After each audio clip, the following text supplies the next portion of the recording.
Welcome to Chat, Communications, Happenings, and Trends, with your host, Amanda Cumming, and producer, Janet Louise Meyer.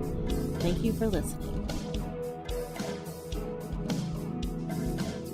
Welcome to Chat, Communications, Happenings, and Trends. So today we're going to speak about Gaza. As the protesting continued on the Gaza Strip, now 31 unarmed protesters actually have been killed, and thousands wounded by Israeli snipers and forces. So one of those who were killed was a Palestinian journalist, the well-known Palestinian journalist Yasser Murtaja, and I'm sure I butchered that name, who was clearly wearing and identified as as part of the press corps. And reports from that region are claiming within those 31 executed, 3 actually were children, and 270 children were among those who were wounded. So those that are a part of the Western media are actually putting the majority of the blame on the Palestinians that are actually fighting against this illegal occupation. They have gone so far as to push a narrative that the terrorist group Hamas is behind behind these attacks and behind these killings, although they have not produced any proof or evidence to support these claims that any Israelis were actually killed by any Palestinians, or that any Palestinians were actually shooting or causing violence against the Israeli forces. So in the case of this photojournalist who was murdered, the Associated Press first reported the incident in a tweet. They said, hundreds attend funeral of a well-known Palestinian journalist in Gaza who died after covering the mass protests along the Israeli border. So if you notice in the tweet, they didn't actually mention how he died and how he was killed and who killed him. It was just Palestinian journalist dropped dead randomly while maybe covering this stuff at the Gaza border or at the Israel border. Okay. So the AP ended up taking down that tweet, and they added subsequent tweets stating that the AP deleted a not real news tweet because it contained an incorrect link. A new tweet is upcoming. And they subsequently added another tweet saying the AP has deleted a tweet about Gaza burying a journalist because it was incomplete. A new tweet is upcoming. And then they went on to add the following. Hundreds attend the funeral of a well-known Palestinian journalist in Gaza who was shot and killed while covering mass protests along the Israeli border the previous day, which still actually lacks some key information as far as who actually killed this journalist or even his name. This is not new or exclusive to the AP on how the Western media has been covering the news as far as this conflict, and also how Western leaders are actually remaining fairly silent about this particular situation. So as we reported last week, Bernie was the only politician from America to actually mention anything regarding, basically any semblance of condemnation as far as what was going on during these conflicts or in these conflicts. Jeremy Corbyn calls out his fellow politicians for remaining silent. He said, the killing and wounding of yet more unarmed Palestinian protesters yesterday by Israeli forces in Gaza is an outrage. I have asked for this statement to be read at today's demonstration supporting the Palestinian people in Gaza. He said that I have asked for this statement to be read at today's demonstration supporting the Palestinian people in Gaza. The killing and wounding of yet more unarmed Palestinian protesters yesterday by Israeli forces in Gaza is an outrage. The majority of the people of the Gaza Strip are stateless refugees, subject to a decade-long blockade and the denial of basic human and political rights. More than 2/3 are reliant on humanitarian assistance, with limited access to the most basic amenities, such as water and electricity. They have the right to protest against their appalling conditions and the continuing blockade and occupation of Palestinian land, and in support of their right to return to their homes and their right to self-determination. Firing live ammunition into crowds of unarmed civilians is illegal and inhumane and cannot be tolerated. We stand in solidarity with the Israelis who have taken to the streets the last week to protest their government's actions. The silence from international powers with the responsibility of bringing to a just settlement of the Israeli-Palestinian conflict must end. The UK government must support the UN Secretary General's call for an independent international inquiry into the killing of protesters in Gaza and review the sale of arms that could be used in violation of international law. The events in Gaza and the threat of renewed conflict underlines the urgent necessity of genuine negotiations to achieve a viable two-state settlement that delivers peace, justice, and security to both Palestinians and Israelis. So that was the depressing news about the situation in Gaza, and also how I think more depressing, I guess, on our end is how no political figure has, I guess, done any to condemn their actions.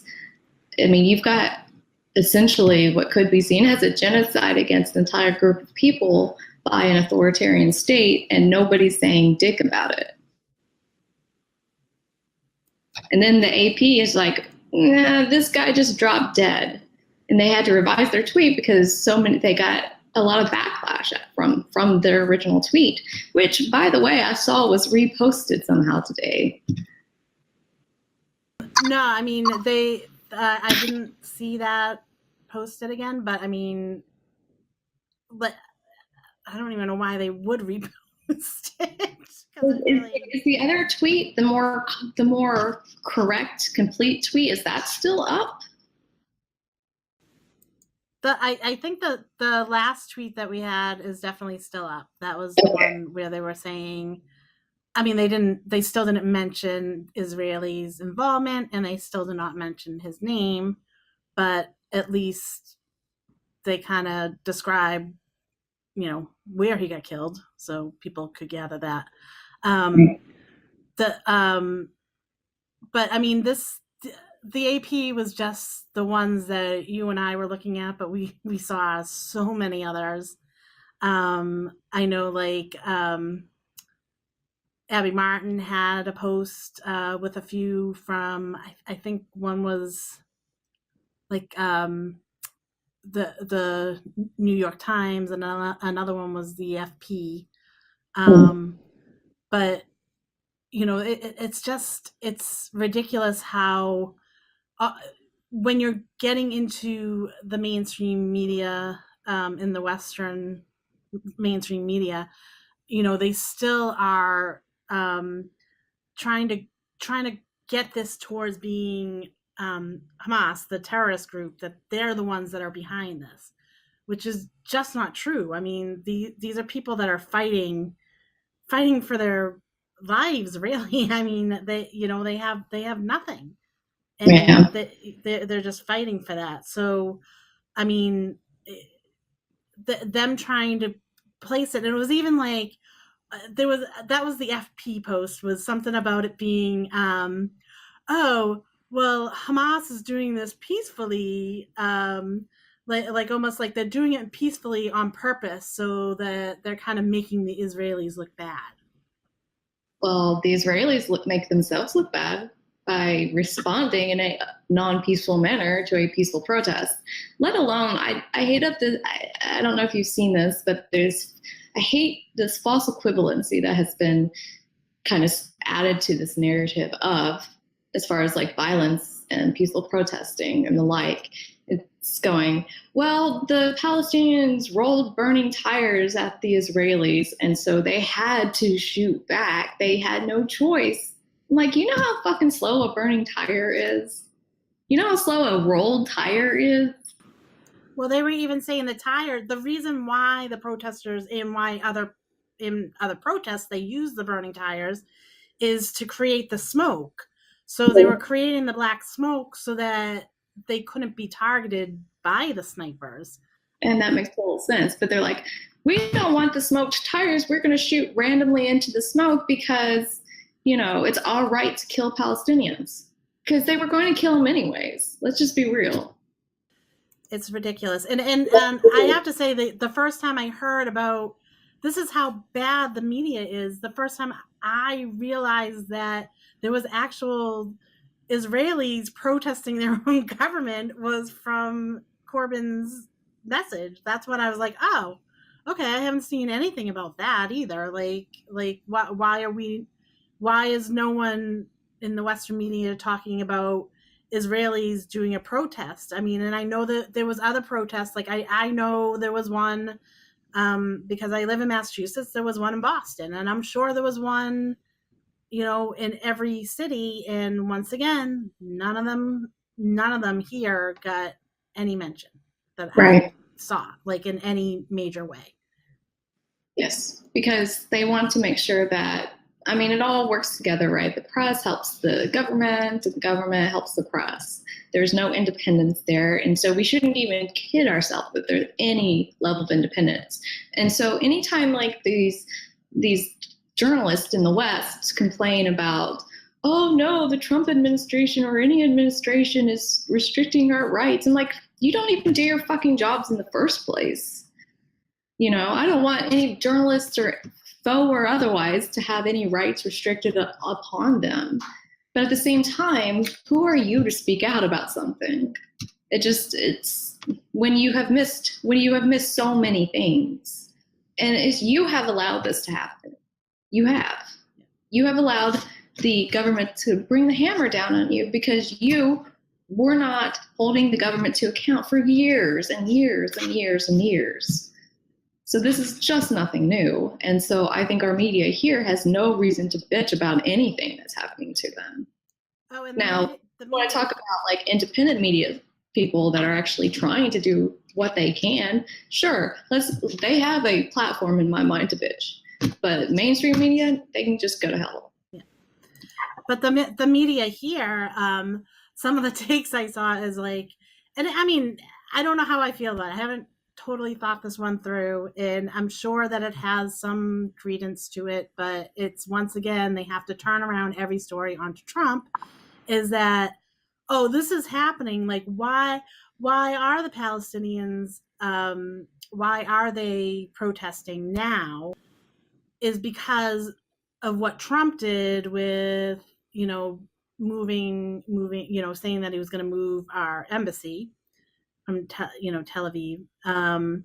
And so, like, once again, they can't even like put the blame where the blame really needs to go. They need to put it back onto Trump or the protesters, or and I'm not in any way defending Trump, because yeah, he did a dick move. You know what I mean? Like, so I understand that. You added like gas to the fire. Yeah, but you can't. They can't sit there and say that is the main reason that this is happening now. I mean, Well, it, because it is one of the they had reasons. protests under the Obama administration as well. It's just, I think this one's been the first one that I can remember where they've had this type of violence in response. Well, I think they're so the last really violent one was the one that we were talking about, was the land What? day, and that was the anniversary from when Mhm. they started the march. Right. So that was the last violent one, and I think that what did I say, 6 or 7 dead then. Mhm. This has well exceeded that, and I mean, Well, maybe maybe it could be a Trump adding fuel to the fire, because I remember Palestinians protesting during the Obama administration, but there was not this type of violence accompanying that. But now the Israeli government knows that there would be no international response, at least not from the big Western player, which is the United States. And so without that, they are unhinged potentially. I'm just hypothesizing here. There's nothing to say otherwise, but it could be that that did essentially add, fuel to a currently very unstable situation, because you've got Trump, who thinks he knows everything about that area of the world, who knows absolutely nothing about that area of the world. And so he's only, following through based off of ideological belief. And that is not good smart policy. No, no. So I mean, I I don't know. Like, it's so frustrating because you have people that, like, the second that you say anything that, the Palestinians are not wrong for doing this protest, you say that you're being labeled as anti-Semitic, which is Right. bull. Because I mean, there's plenty. I mean, I actually have I know someone from Israel. I went, did some Bernie volunteer work with him and stuff, and he will say how wrong they are in this. He would totally, and he was in the military there because he had to do the you have to serve there or for the government or something, and he was in the military when he was young, and he will admit that this is not right. What they're doing is not right. Right. So, I mean, you've got even Israeli people that are not only protesting but readily admitting that this is wrong. What their government is doing is wrong. Yet, on our end, if we try, it's like anti-Semitic. You hate Jews. No, it's not about religion right now. It's about making sure people can, one, protest without being killed, and two, they have a right to their fucking land that we kind of pushed the Israelis onto. Well, now they're Israelis. They weren't previously. Um, anyways, yeah. So that's that wonderful story. Let's talk about Sinclair. You were just listening to another segment from Actify Chat with Amanda Cumming and Janet Louise Mullen.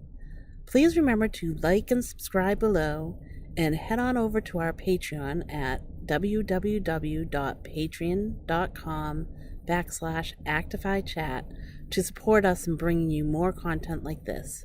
Thanks, and have a wonderful day.